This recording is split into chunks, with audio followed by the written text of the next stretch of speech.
हमने last time देखा क्या, k is equals to infinite कब, जब Fm इज इक्वल्स टू 0, कब, जब डाइलेक्ट्रिक मटेरियल मेटेलिक हो जाए तब। ठीक है, आज उसी टॉपिक की सीक्वेंस को हम आगे बढ़ा रहे हैं, उसी टॉपिक के सीक्वेंस को। ये हमारे कैपेसिटर की पहली प्लेट है, ये डाइलेक्ट्रिक मटेरियल है कोई, तो इसके पास ऑब्वियसली मैंने कुछ कम चार्जेस दिखाए हैं, सिग्मा इंड्यूस्ड। इसके पास जो चार्जेस है minus sigma induced, they are plus sigma induced. ये मेटल है इसलिए इसके पास माइनस सिग्मा और प्लस सिग्मा, इंड्यूस नहीं, टोटल उतना ही चार्ज जितना इस प्लेट के पास है, क्योंकि ये मेटल है। यहां लिख दूं कंडक्टर, बेसिकली कंडक्टर कौन, metal. Dielectric, dielectric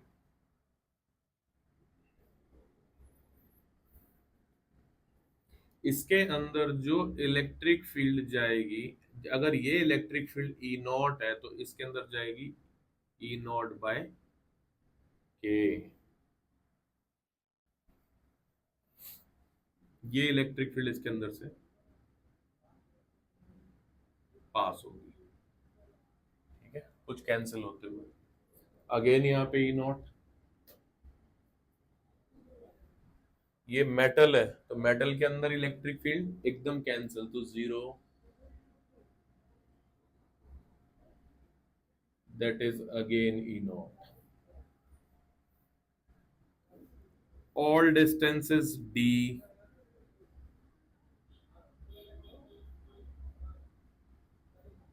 all distances d,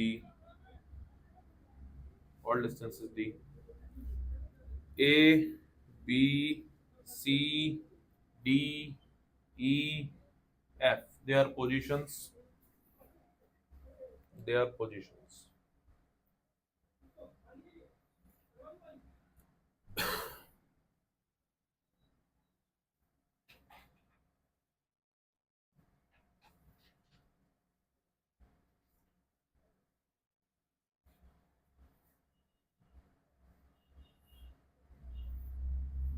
figure clear है?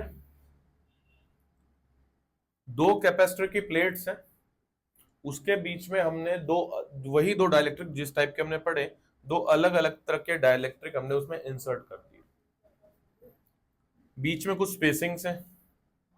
ठीक है, इसके लिए मैथमेटिक्स लिखना शुरू करेंगे। तो वैसे मुझे यहां तक आ रहा है बेटा, ऊपर दे, नहीं आ रहा, यहाँ तक आ रहा है। ठीक है, ठीक है, अब ये बात क्लियरली पता है कि इलेक्ट्रिक फील्ड कहां से कहां जाती है, हायर पोटेंशियल से लोअर पोटेंशियल। तो यानी इलेक्ट्रिक फील्ड यहां से यहां जा रही है, तो higher potential to lower potential ये जा रही है इलेक्ट्रिक फील्ड। अब इलेक्ट्रिक फील्ड का ग्राफ अगर मैं बनाऊं तो ये बताओ मेरे को, यहां तक तो फिक्स है, यहां पे रिड्यूस हुई है, फिर फिक्स हो गई है, फिर 0 हो गई है, एंड देन फिर कांस्टेंट हो गई है। ठीक है, स्पेस क्योंकि अब इधर ज्यादा बचा नहीं, करना मैं नीचे कर लेता हूं। ये मैं ग्राफ बना रहा हूं v वर्सेस r का, r is that distance. So let's say d d d d d 5d, 1d, 2d, 3d, 4d, and here is 5d।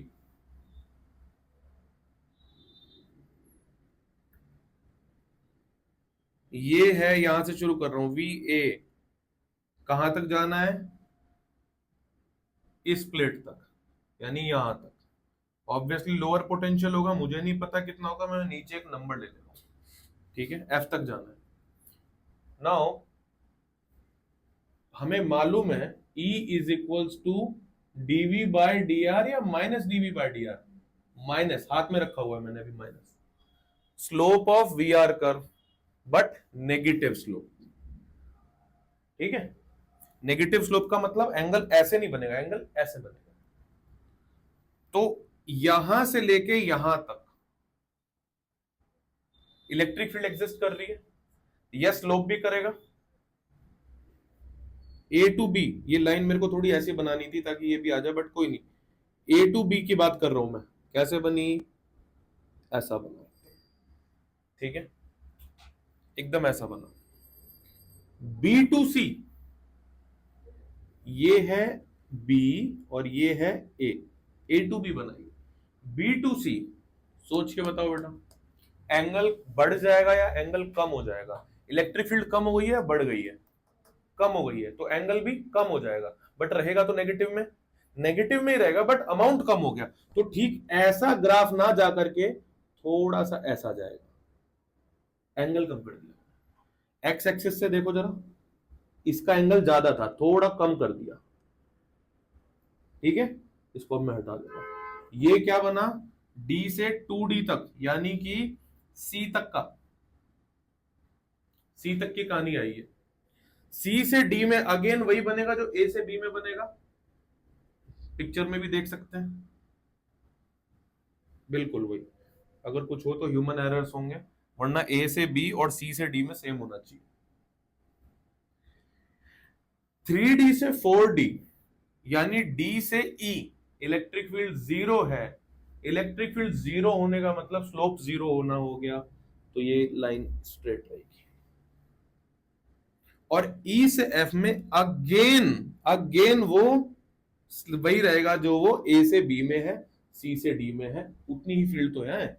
तो अगेन ये ऐसी होगी, सी से डी से ई से एफ, और ये लाइन पकड़ के ऐसे ले आना, ये रहा हमारा वी एफ। यानी इतने पोटेंशियल्स के बीच में वेरिएशन हुआ है।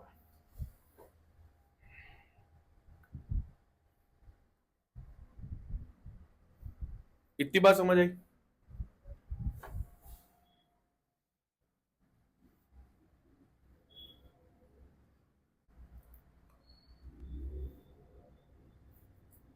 साइड में कहीं मैं बना ले रहा हूं उस चीज को, ऐसा ऐसा ऐसा, फिर ऐसा ऐसा, ये मेटल हो गया, ये डाइलेक्ट्रिक हो गया, ये प्लस है ना, ये सारे डिस्टेंसेस डी हो गए। सही बनाया मैंने, ऑल डी, ठीक है। अब मैं कुछ क्या करने जा रहा हूं, देखो, सिंपल गेम। गेम कैसा, यहां से लेके यहां तक दोबारा जाएंगे। अभी एक बार गए ना, अभी भी तो गए, ग्राफिकली गए। अब नव्या दिख रहा है बेटा, यहां तक ग्राफिकली गए, अब मैथमेटिकली जाएंगे। मैथमेटिकली कैसे जाएंगे, v प्लस, मतलब मेरा हाथ यहां पर है, तो इसका पोटेंशियल कितना, v प्लस बोल दिया मैंने, हायर पोटेंशियल पर।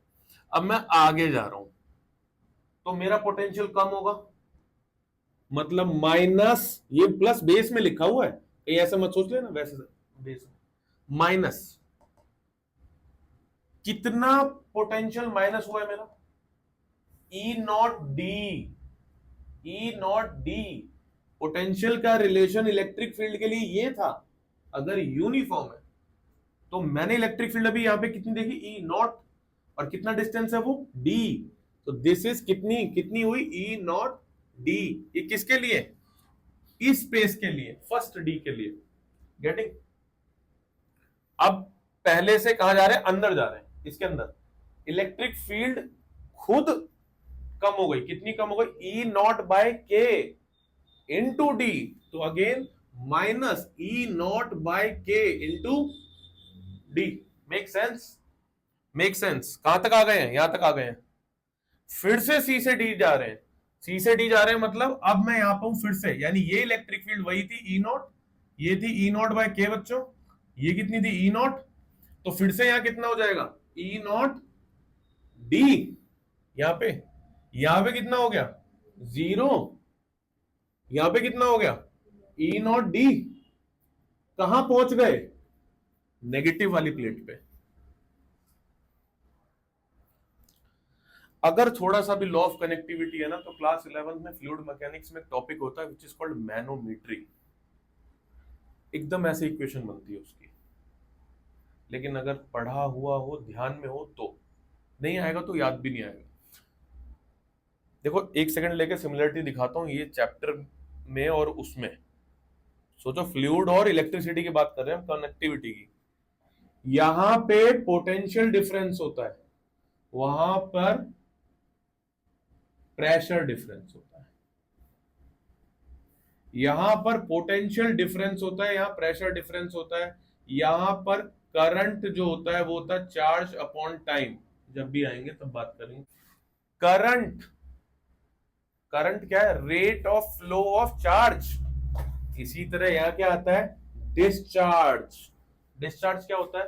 Rate of flow of volume. कितने सेकंड में कितना वॉल्यूम एक एरिया से पास हुआ, that is discharge, and that is called volume upon time. तुम्हें अभी थोड़ा समझने में टाइम लगेगा, लेकिन मुझे बहुत सिमिलरिटी दिख रही है।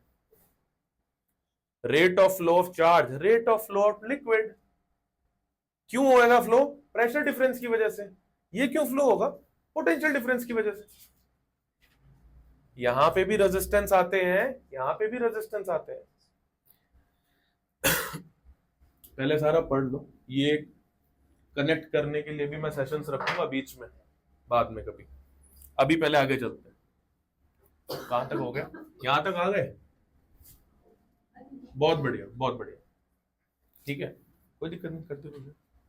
V प्लस, वो इधर लेके आए, minus V minus is equals to, बाकी सबको उधर भेजा, 3 times of E not D plus E not by K into D। Is it that delta V potential difference?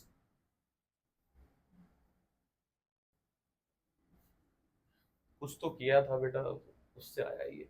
कोई नहीं, ज्यादा नहीं है, 2 मिनट की बात और है।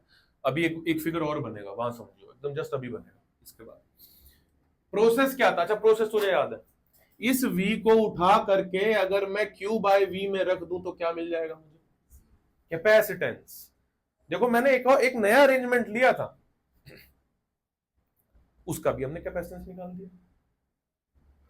अब मैं सेम तरह की पिक्चर दूंगा एक आगे, समझ गए ना पोटेंशियल डिफरेंस कैसे निकालते हैं किसी भी अरेंजमेंट का?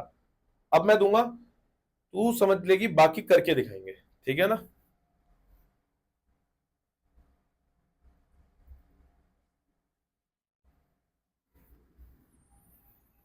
इसके लिए हेडिंग क्या डाली थी? कोई हेडिंग नहीं थी, चलने दो इसको ऐसे ही। अब हेडिंग डालना, capacitance of a capacitor, capacitance of a capacitor. इसके बाद के लिए हेडिंग है partially filled with dielectric, partially filled with dielectric.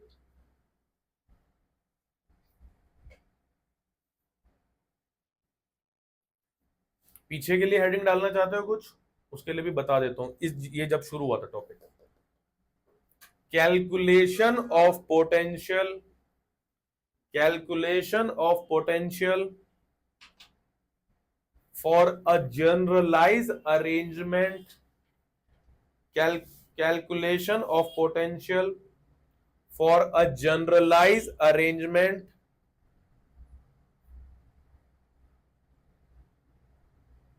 of dielectric comma conductors between the capacitor। ताकि ये पता रहे इसका जो छूटा है कि कौन सा टॉपिक छूटा है। ठीक है, लेट्स सी बेटा।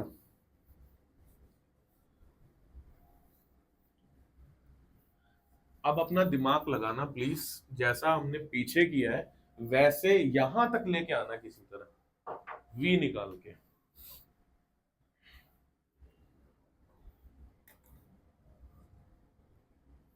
हेडिंग पता ही है इसकी, क्या डाली है heading?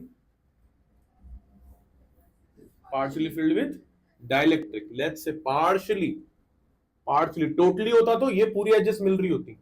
Partially, that distance is D, D is the distance between two plates, and that distance is T, T is the thickness of dielectric. I need to calculate capacitance of this system, this is your task. जहां तक पहुंचा पाओ पहुंचाओ, ठीक है।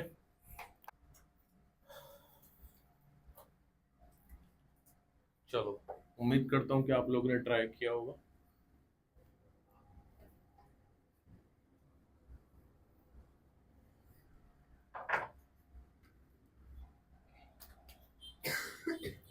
बच्चों मैं इसको ऐसा लिख सकता हूं क्या, मतलब वही जो डाइलेक्ट्रिक था ना उसे मैंने कोने में लगा दिया, तो ये डिस्टेंस तो टी था और ये डिस्टेंस डी माइनस टी था, उसी को मैंने रीअरेंज किया, जो मैंने तुम्हें दिया उसी को मैंने रीअरेंज किया। यहां था ना बीच में, यूं लगा दिया इधर, ऐसे लिख सकता हूँ क्या? अलाउ करो तब आगे चलें, ठीक है। ऐसे लिख सकते हैं, ये प्लेट पॉजिटिव और ये प्लेट नेगेटिव। अब आपको लिखना आता है, इक्वेशन कैसे लिखेंगे भाई? यहां से स्टार्ट हुआ राइट, v प्लस आगे माइनस कितना, ई नॉट बाय के इंटू टी, फिर माइनस ई नॉट, यहां पे ई नॉट ही है ना खाली, into D minus T is equals to V negative. इतना ठीक है क्या? ये सब का आ रहा है क्या? v plus minus v minus उधर भेजो, ई नॉट बाय के into T plus E not into D minus T. ये क्या आया? Delta we. इतना ही आ रहा है। ई नॉट कॉमन निकाल लूं तो क्या बच गया? D minus T plus T by K. कोई परेशानी नहीं? नॉट को बेटा मैं लिख सकता हूं क्योंकि दो प्लेट है बच्चों, can I write this sigma by epsilon naught? Last class याद करो, दो प्लेट के बीच में sigma by epsilon naught. Sigma by epsilon naught को फर्दर मैं सिग्मा को खोल दूं, क्या खुल जाएगा? चार्ज पर unit area. Very good. So delta V is equals to Q by A epsilon naught D minus T plus T by K। क्या आ गया? V आ गया। क्यों मैंने खोला? क्योंकि क्वेश्चन में, इमेजिन करो क्वेश्चन में कैपेसिटर अगर देगा तो कैपेसिटर के बीच की फील्ड बताएगा, वो ज्यादा अप्रोप्रिएट तुम्हें लग रहा है, या एरिया देगा, डिस्टेंस देगा, ऐसी चीजें देगा, ऐसी चीजें देगा, तो इसलिए उसके टर्म्स में खोला, क्योंकि ताकि क्वेश्चन में यूज हो सके फॉर्मूला। वो क्वेश्चन में यूज मुश्किल होगा, ये न्यूमेरिकल में ज्यादा यूज होगा। किसमें उठा के डाल देंगे? प्रोसेस वही है जो हमने पहले दिन पढ़ा है, इसको उठा के कहां डाल दिया? क्यू बाय वी में। तो v अभी हमारा क्या हो गया? q, और सब ऊपर चला गया a epsilon naught upon d minus T plus T by K. q से q कैंसल, मुझे कैपेसिटेंस का फॉर्मूला दिख रहा है, epsilon naught a upon d minus T plus T by K. कहीं फंसी हुई बेटा? कहां पे? कहीं? ठीक है, कहीं कोई हैंग तो नहीं है? This is the expression. क्या ये एक्सप्रेशन, अगर तुमने ये दो एक्सप्रेशन निकाल लिए तो तुम किसी भी केस को सॉल्व कर सकते हो। क्या ये एक्सप्रेशन सबसे जनरलाइज है? सबसे जनरलाइज का मतलब हो गया इससे बाकी सब आ जाएंगे। आपने जो किया है ना, ये डेरिवेशन एज इट इज उठ के आएगी पेपर में। अगर चैप्टर 2 से कंटेंट आया तो 30% चांस है, ठीक है।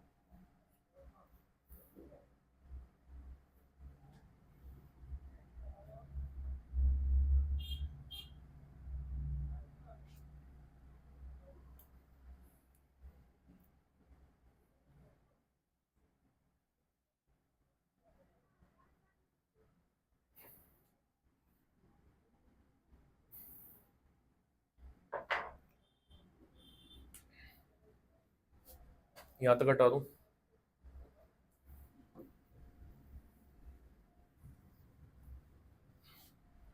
अब मेरी नजर में ये इक्वेशन आ गई है, तो हम इसी को टारगेट कर रहे हैं।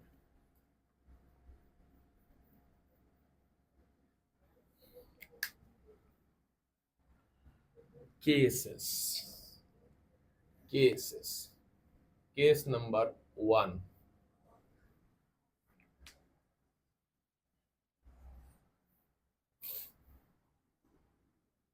फिगर अपना, इसका फिगर देखते रहना जो भी है। अगर मटेरियल की जो थिकनेस है वो डिस्टेंस बिटवीन द प्लेट्स के बराबर हो जाए, तब मटेरियल की thickness distance between the plates के बराबर हो जाए तब, तो यहां से देखो क्या है फॉर्मूला, टी और डी दोनों कैंसिल हो जाएंगे क्योंकि दोनों बराबर हो गए, बचेगा क्या टी, तो इसको मैं डी लिख दूं, लिख सकते हैं डी बाई के। तो फॉर्मूला क्या बन गया, epsilon naught A upon D by के गया ऊपर, this is what the capacitance. और याद करो ये किसका कैपेसिटेंस है, पैरेलल प्लेट कैपेसिटर का कैपेसिटेंस है। और मैंने डे 1 पे ये बात कही थी कि अगर आप पैरेलल प्लेट कैपेसिटर के साथ कोई डाइलेक्ट्रिक मीडियम ऐड कर दो तो उसका कैपेसिटेंस बढ़ जाता है के टाइम्स। एक पेज में डायरेक्टली लिखा था कि E कम हो जाता है, V कम हो जाता है, C बढ़ जाता है। ये उसकी रीजनिंग है, मैथमेटिकल प्रूफ है। K is the dielectric constant of any material। देखो यहीं से देखा जाए तो तुम्हारा फॉर्मूला, तुम्हारा वो भी डिराइव हो गया। अगर कोई मटेरियल नहीं रहा तो K को वहां से 1 रख के हटा दूं, फॉर्मूला अपने आप आ गया epsilon naught A by D.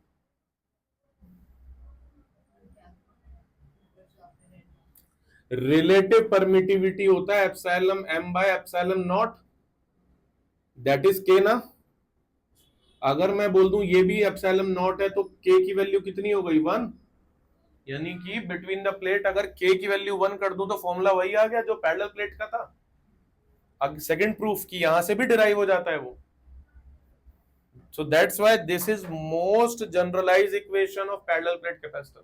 यहां से कोई भी केस निकल सकता है, ये याद रखो, epsilon naught A by D minus T plus T by K, ठीक है।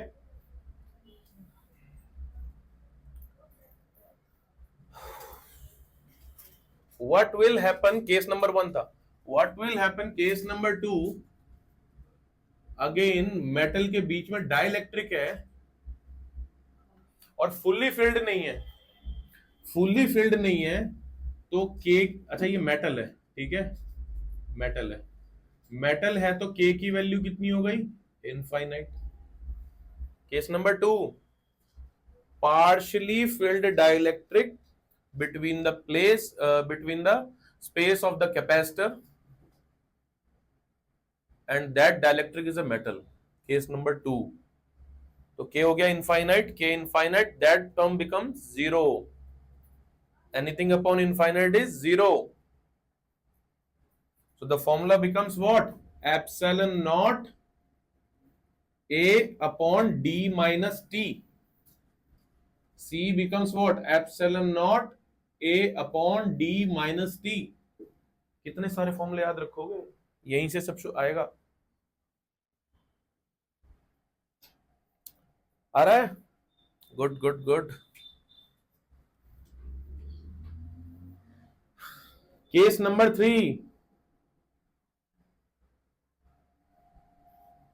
ये पार्शियली फिल्ड था, इसी को मैं फुल्ली फिल्ड कर दे रहा हूं, fully filled conductor between the plate of the capacitor, partially filled conductor between the plates of the capacitor, the case number 2। Case number 1 क्या था,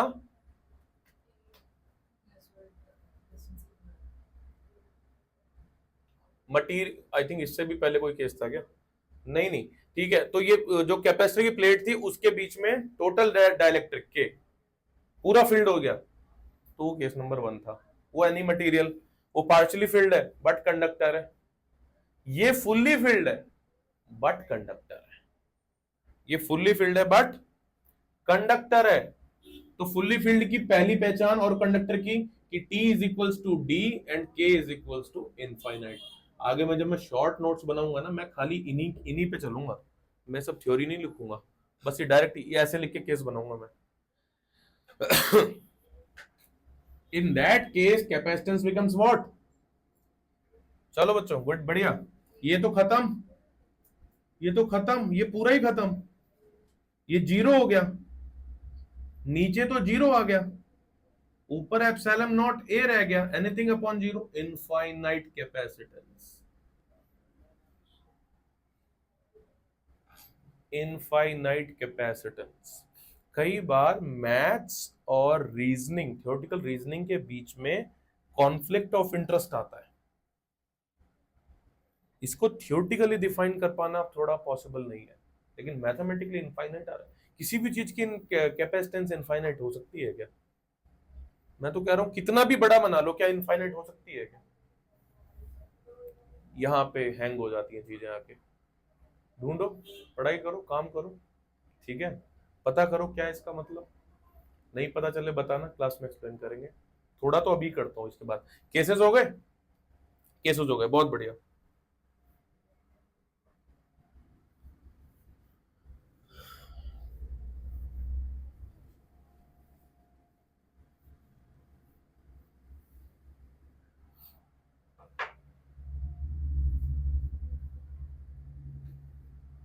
ऐसे सोचो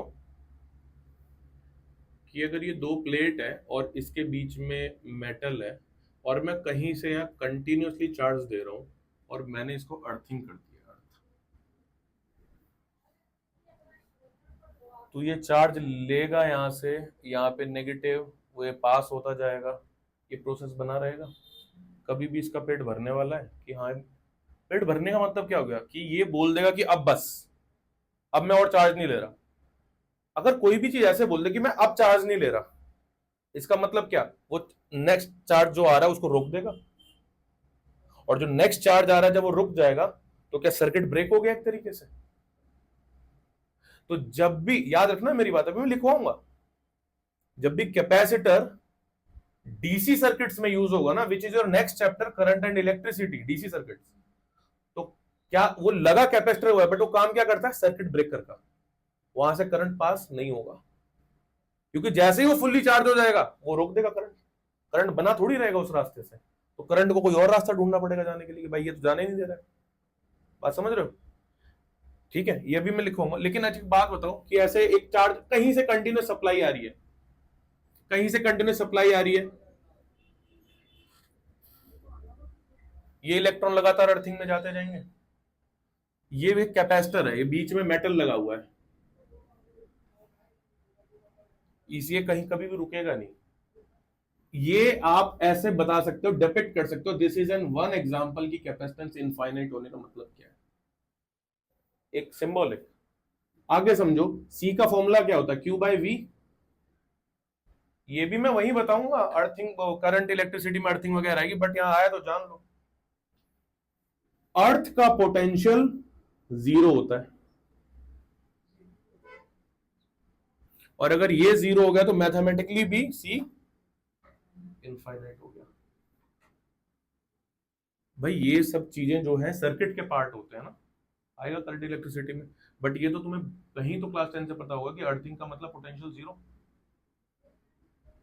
ठीक है, अब एक हेडिंग डालो, behaviour of capacitor in DC circuit.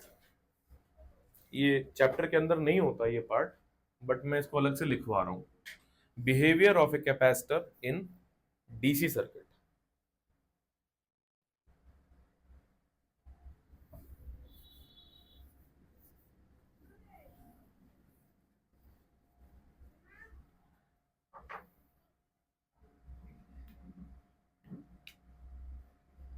लिखो,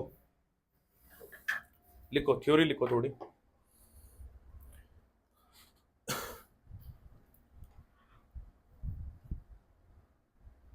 initially when the capacitor is first connected to, थोड़ा स्पीड में लिखना क्योंकि लेंथी है, to DC source, it start to charge, it start to charge, it start to charge. Current flows as the capacitor,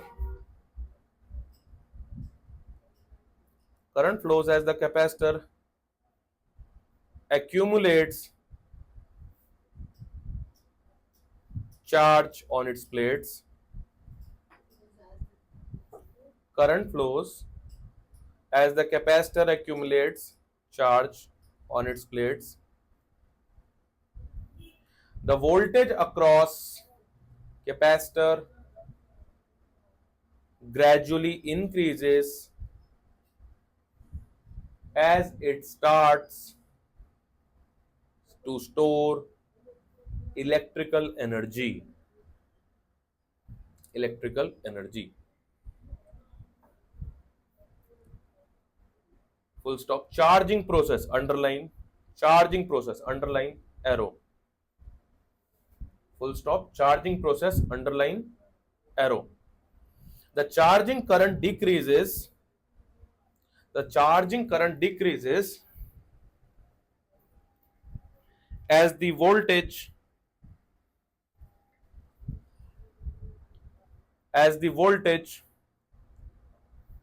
across the capacitor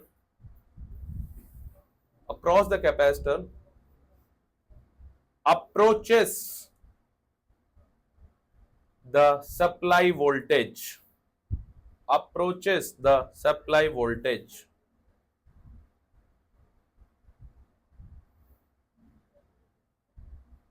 Full stop.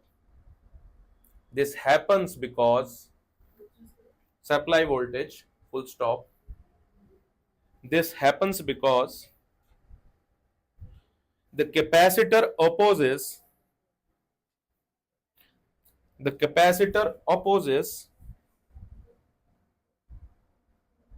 the change in voltage by build up charges.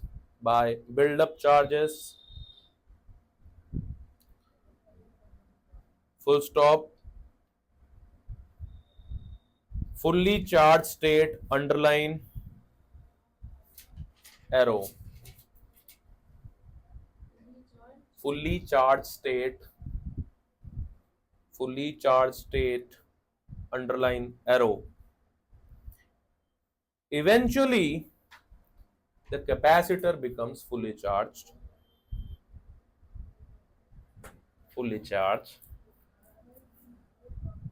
At this point,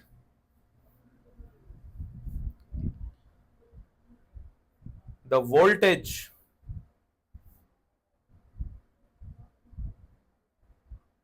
across the capacitor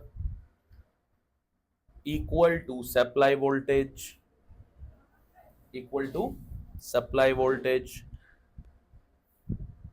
Current in circuit drop to zero.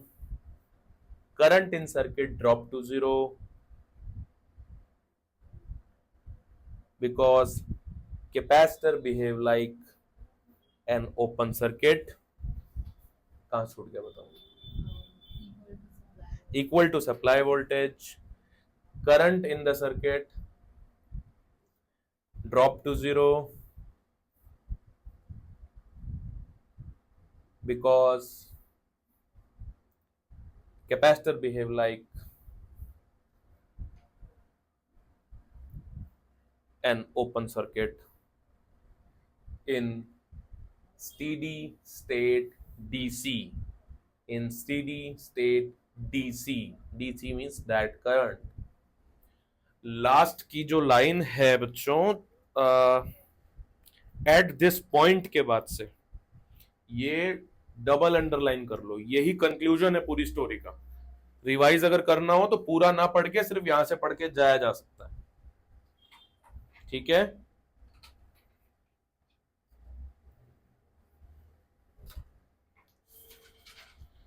भाई हमने capacitor की starting में भी charging discharging देख लिया था. हमने उधर भी थोड़ी थ्योरी डिस्कस की थी, यहां पे भी हमने बात कर ली।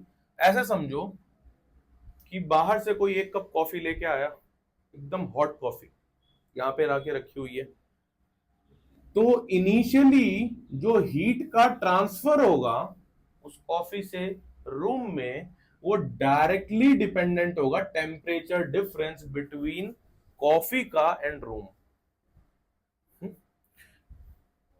हो सकता है लेट्स से कि कॉफी जो आई वो 80 डिग्री सेल्सियस पर थी और room let's say 20 degree Celsius पर है, तो 80 डिग्री सेल्सियस से 70 डिग्री सेल्सियस हो सकता है ये 2 मिनट के अंदर आ जाए कॉफी का टेम्परेचर। अब टेम्परेचर डिफरेंस कम हो गया, अगला 10 डिग्री गिरने में यानी कि 60 डिग्री तक आने में ये 2 मिनट से ज्यादा का टाइम लेगा। मेरी बात समझ रहे हो? हीट ट्रांसफर किस पे डिपेंड कर रहा है? टेम्परेचर डिफरेंस पे। अगर टेम्परेचर डिफरेंस कम होगा तो हीट ट्रांसफर भी कम हो जाएगा। इसीलिए गर्म रूम में गर्म चाय धीरे धीरे ठंडी होती है। सिंपल सी बात है। सिमिलरली यहां पे भी तो यही बोल रहा है कि जो चार्ज का ट्रांसफर है वो डायरेक्टली किसमें, किस किस के बीच में? कैपेसिटर की प्लेट और सप्लाई वोल्टेज। कैपेसिटर की प्लेट और सप्लाई वोल्टेज, इनके बीच में जो चार्ज का ट्रांसफर है वो डायरेक्टली डिपेंड करता है पोटेंशियल डिफरेंस पर। अगर potential difference between actual battery and capacitor जैसे जैसे कम होता जाएगा, क्योंकि जैसे जैसे वो चार्ज होता जा रहा है वो पोटेंशियल डिफरेंस कम होता जा रहा है, जैसे जैसे कम होता जाएगा ये वाला रेट भी चार्ज ट्रांसफर का कम होता जाएगा, और अल्टीमेटली जब वो पोटेंशियल डिफरेंस जीरो हो जाएगा तो ये चार्ज ट्रांसफर होना बंद हो जाएगा, सर्किट बंद हो गया। लेकिन अभी इतनी बात समझ आई? ठीक है, इतना ठीक है।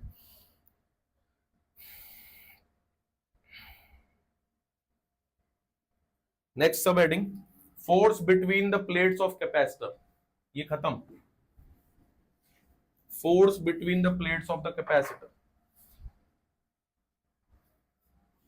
ये दो प्लेट्स हैं, प्लस प्लस माइनस माइनस, एक को नाम 1 दे दिया, एक को नाम 2 दे दिया। अगर मैं बोलूं electric field on two due to 1, electric field on two due to 1, then that is sigma by 2 epsilon naught. जहां पे भी किसी को दिक्कत हो मार्क कर लेना, पूछ लेना। सिग्मा क्या हो गया? चार्ज पर यूनिट एरिया, एप्सिलॉन नॉट ये क्या निकाला? Electric field due to 2 on two due to 1, on two due to 1, F is equals to q e. E कितना ये आया है, ये उठा के यहां डाल दो, कितना आ रहा है रिलेशन? क्यू स्क्वायर, ये सॉरी इलेक्ट्रिक फील्ड आई है ना, यहां पे डालो, Q square upon A epsilon not. ये क्या आया? फोर्स। ये प्लेट इस प्लेट को इतनी तेजी से धक्का मार रही है या खींच रही है, depending on sign. Obviously positive है तो खींच ही रही होगी इतने फोर्स से। ये अमाउंट आया। टू टू गायब हो गया भैया, टू नहीं लिया हमने, टू एक्सप्रेशन छोड़ो। क्या इसका फिजिकल सिग्निफिकेंस समझ आ रहा है क्या था ये, है ना? ठीक है।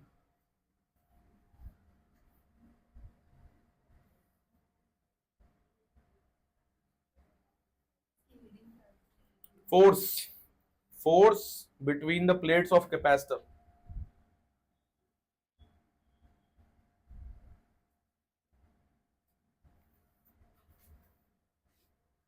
Done. Next heading, energy density. Energy density.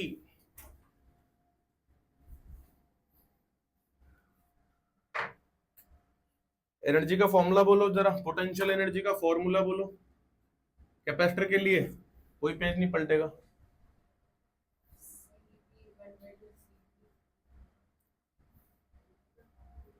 Kinetic energy का फॉर्मूला बचपन से हाफ mv स्क्वायर, बचपन से यही होता है।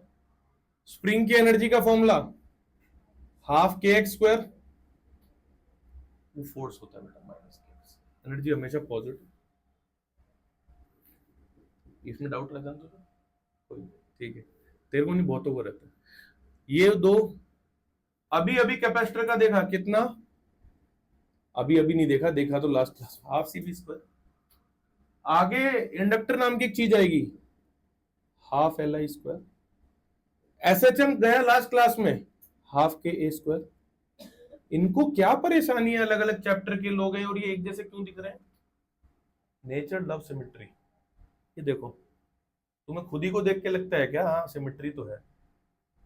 ये देखो, अलग अलग सेगमेंट की एनर्जीज हैं, ये कितनी सिमिलर दिख रही है। और ये लगभग लगभग rotational energy half I omega square, how beautiful it is. एक आध और दिमाग में आ नहीं रही है।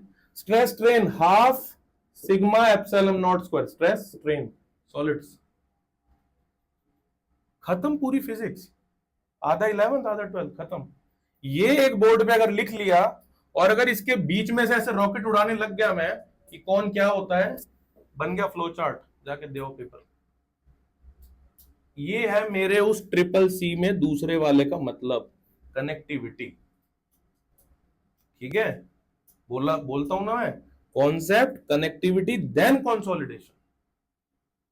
तो जब मैं ये बोलता हूं कि आपका उस दिन अगर आप पेपर दे रहे हो स्कूल में चाहे एंट्रेंस में, बेखौफ जाओ अगर आप पूरे सिलेबस के फ्लो चार्ट को एक पेज पे लिखने की एबिलिटी रखते हो तो।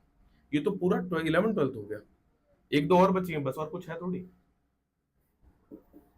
Half epsilon not E square, ये क्या है अभी आएगा, इलेक्ट्रिक फील्ड में स्टोर होने वाली कैपेसिटर की एनर्जी।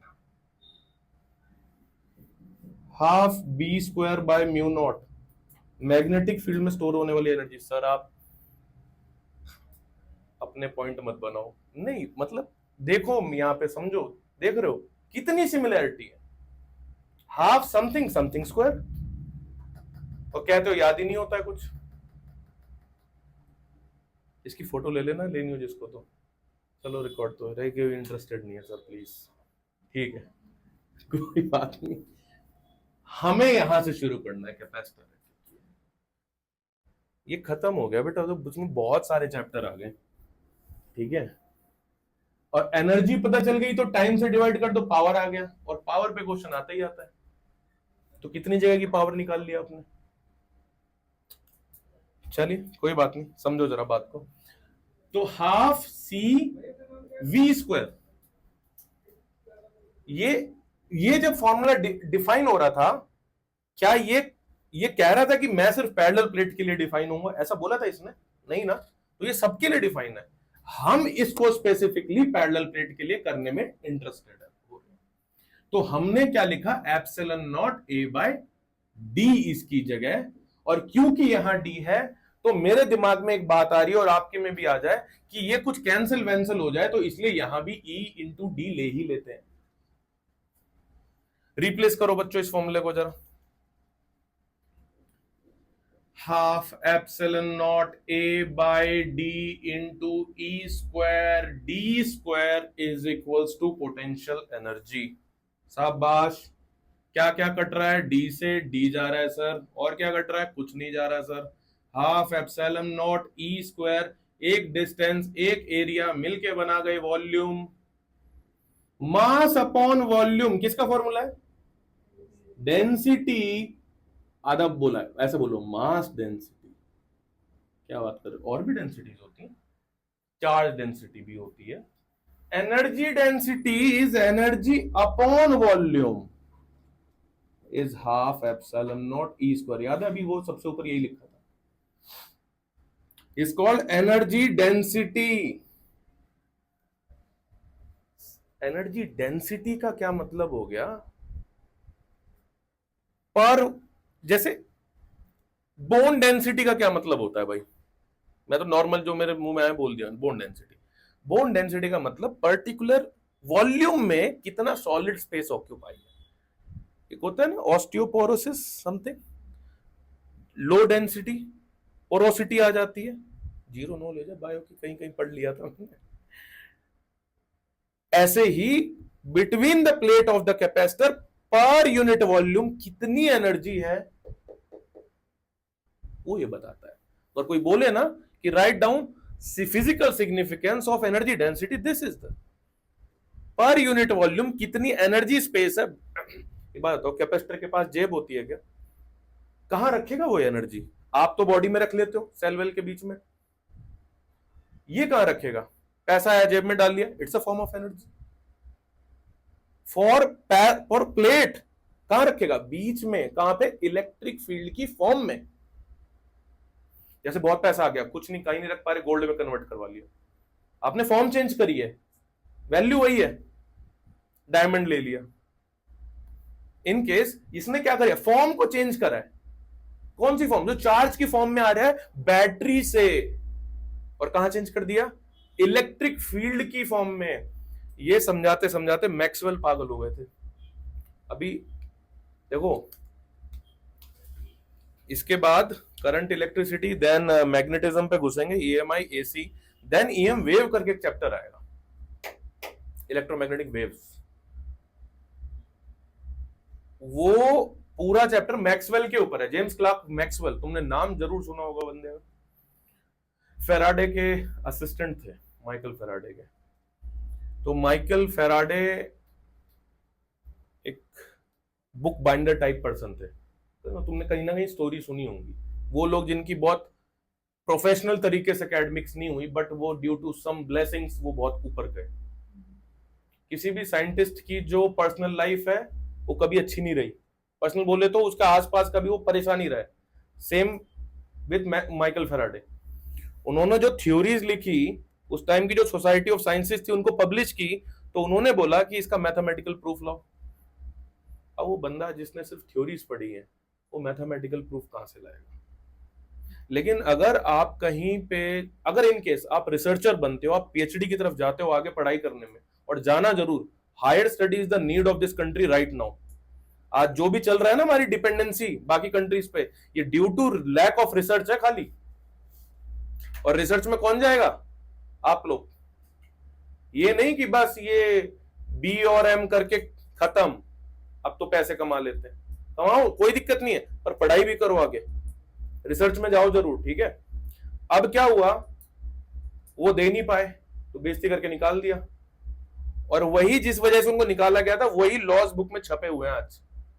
क्योंकि उसके बाद जो उनके असिस्टेंट थे उन्होंने इस बात को ईगो पे ले लिया कि ये क्या कर दिया मेरे सर के साथ, और उन्होंने प्योर मैथमेटिक्स में उन सारी चीजों को लिखा। तो मैक्सवेल की इक्वेशंस आएंगी आगे, और वो उस टाइम पे वो इक्वेशन सामने वालों को समझ आने में कॉम्प्लेक्स हो गई थी, इतनी इतनी हाई मैथमेटिक्स थी वो। क्लॉक मैक्सवेल ने लिखी थी, हर साल आती भी है बोर्ड में, write down the postulates of Maxwell equations, इस नाम से, ठीक है। ये हो गया, चलो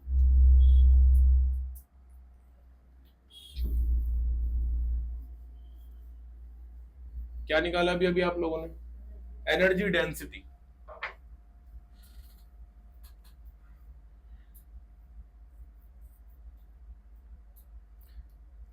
last topic, combinations of capacitors, right, series and parallel. अब मैं फिर से एक बात कहूं कि कितने सीरीज एंड पैरेलल होते हैं पता है?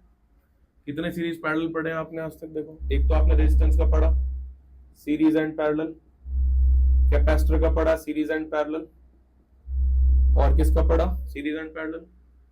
अभी पढ़ने जा रहे कैपेसिटर का, तो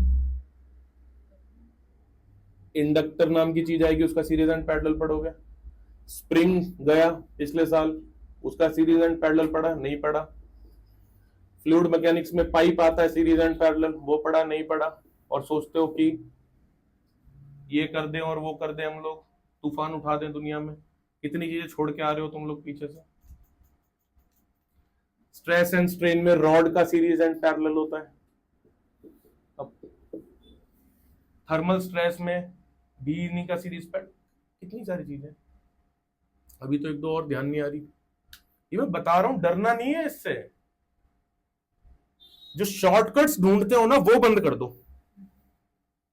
सब्स्टिट्यूट नहीं है शॉर्टकट कभी भी। शॉर्टकट अपने आप बनाने सीखो। जैसे पूरा पढ़ लिया ना, जितना भी हमने आज पढ़ा उसका शॉर्टकट बना लिया घर जाके एक छोटे से इतने से फ्लैश कार्ड में। ऐसे बनाओ शॉर्टकट, क्योंकि तुमने एक बार मेहनत कर ली, अब शॉर्ट काम आएगा। ठीक है, चलो। Combinations of capacitor. The first case series capacitor, capacitor in series. पहले adding combination of capacitors, then capacitors in series, capacitors in series.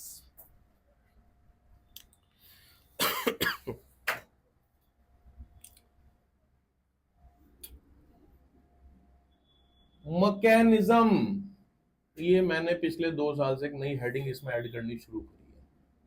Mechanism क्यों, देखते हैं। सीरीज का मतलब एक वर्ड पकड़ के रखना, एंड टू एंड। जब कोई साथ नहीं देगा ये वर्ड साथ देगा। जब कभी ना समझ आएगा, अभी तो सिंपल केसेस आएंगे पहले, तो तुम कहोगे इसकी तो जरूरत ही नहीं है। टफ चीजों की जरूरत तब पड़ती है जब हार्श टाइम आता है। ठीक है, एंड टू एंड ये वर्ड कब काम आएगा, जब बहुत कॉम्प्लेक्स केसेस दिए होंगे। आगे मैं बताऊंगा complex cases. End to end का क्या मतलब, देखो एक कैपेसिटर खत्म हुआ, उसी एंड से यहां खत्म हुआ, उसी एंड से दूसरा कैपेसिटर शुरू हो रहा है। आपको पता है ना कैपेसिटर का सिंबल ये होता है, ये सिंबल होता है भाई कैपेसिटर का। कहीं मैंने ऑफिशियली बताया नहीं, तुम कहोगे मालूम थोड़ी है। सही बात है, एक एंड खत्म हुआ वहीं से दूसरा एंड शुरू होगा, ऐसे चलता जाएगा, और फिर ये बैटरी से कनेक्ट हो जाएंगे। राइट, बैटरी से कनेक्ट होंगे तो देखा जाए तो इलेक्ट्रॉन इसका यहां की तरफ आना शुरू कर देगा। लोग कहते हैं कि पॉजिटिव चार्ज यहां से जाना शुरू कर देता है। ये डाउट बना रहता है ना, ये लास्ट टाइम भी बात की। रियलिटी ये है ऊपर वाला, लेकिन बाद में एक्सेप्ट करना ही पड़ा दोनों चीज को, क्योंकि पर second same number of charge transfer हो रहे हैं एक तरफ। फिर कहां पढ़ेंगे करंट इलेक्ट्रिसिटी में। भाई आपके जो बेंजामिन फ्रैंकलिन नाम के पर्सन थे, उन्होंने करंट को फ्लूइड बोला था सबसे पहले। उन्होंने बोला नहीं करंट, उन्होंने बोला फ्लूइड है, जो हायर पोटेंशियल, और नाम दिया पॉजिटिव। उन्होंने सबसे पहला वर्ड यूज किया पॉजिटिव। फ्लो होता है लोअर पोटेंशियल की तरफ, वहां ये नेगेटिव नहीं बोला उन्होंने बोला इसको पॉजिटिव बोला, उसको नेगेटिव नहीं बोला, बोला लोअर की तरफ ट्रांसफर होता है। उसके कई साल बाद आपके थॉमसन आए थे, जे थॉमसन, और atomic model, plum pudding something, वो इलेक्ट्रॉन दिया वहां पे, तब पता चला कि फ्लो तो इलेक्ट्रॉन करता है। तो ये हिस्टोरिकल पंगा है जिस वजह से हम परेशान रहते हैं। लेकिन इसमें परेशान अभी भी क्या होना, हमें तो रियलिटी पता है इलेक्ट्रॉन मूव कर रहा है। और अगर इलेक्ट्रॉन मूव करता हुआ इधर आ रहा है, तो देखो यहां पे कौन सा चार्ज आ गया, पॉजिटिव। पॉजिटिव आ जाएगा ना, ये तो पढ़ लिया ना चार्जिंग ऑफ कैपेसिटर। तो आया तो यहां से भी कैसा जाएगा, इस पे इलेक्ट्रॉन जाएगा, इधर कैसा हो जाएगा, नेगेटिव। ये नेगेटिव तो इधर भी ऐसा पॉजिटिव। ठीक है, बैटरी का कनेक्शन खाली इस प्लेट और इस प्लेट से है, बाकी की प्लेट पे चार्ज कैसे जाएंगे। ऐसे सोचो, ऐसे सोचो कि अब इसके बाद राइट साइड के सिस्टम का कोई कांटेक्ट नहीं है, फिजिकल कांटेक्ट नहीं है, और इधर से लेफ्ट साइड की प्लेट का कोई फिजिकल कांटेक्ट नहीं है। बैटरी तो खाली इसको और इसको चार्ज दे सकती है, उसके बाद चार्ज कैसे क्रिएट होंगे, सिर्फ और सिर्फ बाय इंडक्शन। और अगर बाय इंडक्शन हो रहे हैं तो इंडक्शन में हमेशा same number of charge transfer होता है। इसलिए कैपेसिटर जो सीरीज में रहता है, सीरीज कैपेसिटर में नंबर ऑफ चार्ज, हम each number of charge on each capacitor is fix. इसलिए मैकेनिज्म बनवाया मैंने। ईच कैपेसिटर के पास डिफरेंट होगा as per the size of capacitor. मेरी बात समझो मैं क्या बोल रहा हूं। 3 कैपेसिटर लगे हुए हैं, तीनों का साइज अलग अलग है, चार्ज सेम है, उन चार्ज को सेम, जो भी तीनों में अगर सेम चार्ज है, ऐसा मैंने बोला क्योंकि बाय इंडक्शन हो रहा है तो मैंने बोला सेम चार्ज है, और अगर सेम चार्ज है तो चार्ज को होल्ड करने के लिए कौन चाहिए? Potential energy. तो क्या तीनों के पास सेम पोटेंशियल एनर्जी होगी? तीनों का साइज अलग अलग है, तीनों के पास चार्ज सेम है, तुम तीनों का स्ट्रेंथ बॉडी में अलग अलग है। मैं तीनों को 50 केजी उठाने को बोल दूं, तो अगर उठाना है उसको, तो क्या तीनों को सेम एनर्जी की रिक्वायरमेंट होगी? डिफरेंट डिफरेंट एनर्जी की रिक्वायरमेंट होगी। सेम चार्ज कहां पर है? सीरीज की बात कर रहा हूं, सीरीज में हर कैपेसिटर पे कितने चार्ज है? सेम है, लेकिन उनका अब इंडिविजुअल साइज कैसा है? कम ज्यादा है। जरूरी है कि क्वेश्चन में दो फेराड के ही तीनों कैपेसिटर दिए होंगे, 3 माइक्रो फेराड के ही तीनों कैपेसिटर दिए होंगे, या ज्यादा है? कम ज्यादा हो सकता है ना, 2 का, कोई 4 का, कोई 3 का है, तो तीनों की कैपेसिटी कम है, लेकिन इंडक्शन की वजह से चार्ज तीनों पे सेम है। तो पोटेंशियल एनर्जी तीनों पे सेम चाहिए या फिर डिफरेंट चाहिए? डिफरेंट चाहिए। तो दैट्स व्हाई, ये रीजन है कि V की वैल्यू कांस्टेंट नहीं होती इन सीरीज। ये कंक्लूजन है भाई, ये इस मैकेनिज्म का कंक्लूजन है कि सीरीज में नंबर ऑफ चार्ज फिक्स रहेंगे बट पोटेंशियल डिफरेंस फिक्स नहीं रहेगा। क्या चीज सेम नहीं है? पोटेंशियल डिफरेंस सेम नहीं है। अच्छा, कहां से? ठीक है, ये सेम नहीं है।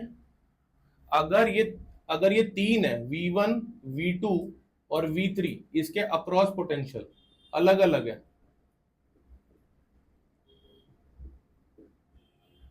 तो नेट पोटेंशियल यानी टोटल उसी से तो निकल के बने हैं ये V1 plus V2 plus V3। इसी की तो दुआ है कि ये 3 अलग अलग पोटेंशियल को संभाल रहे हैं, इसी ने तो दिए हैं। तो ये क्या है? V टोटल बॉडी का, V का फॉर्मूला क्या हो गया?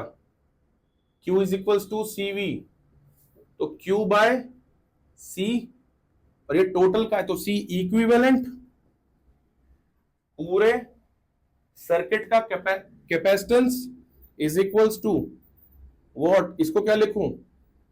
Q बाय C1, भाई V1 is Q by C1 from this formula, Q by C2, Q by C3, क्योंकि चार्ज फिक्स है। खत्म। क्या आया सीरीज का formula? 1 by C1 plus 1 by C2 plus 1 by C3। ये क्या आया? सीरीज का इक्विवेलेंट कैपेसिटेंस कैसे कैलकुलेट करते हैं।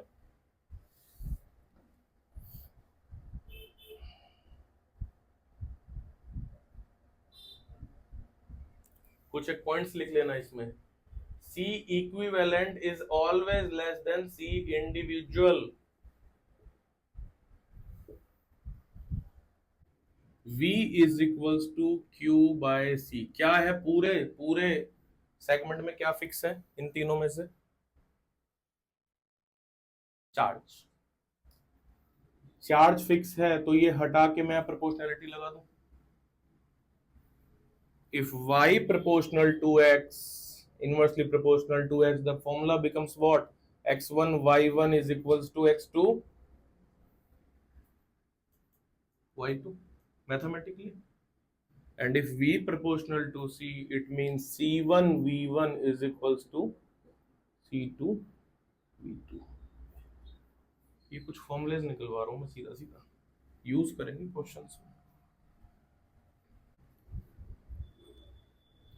पैरेलल कॉम्बिनेशन, बस उसके बाद न्यूमेरिकल्स वगैरह देखेंगे।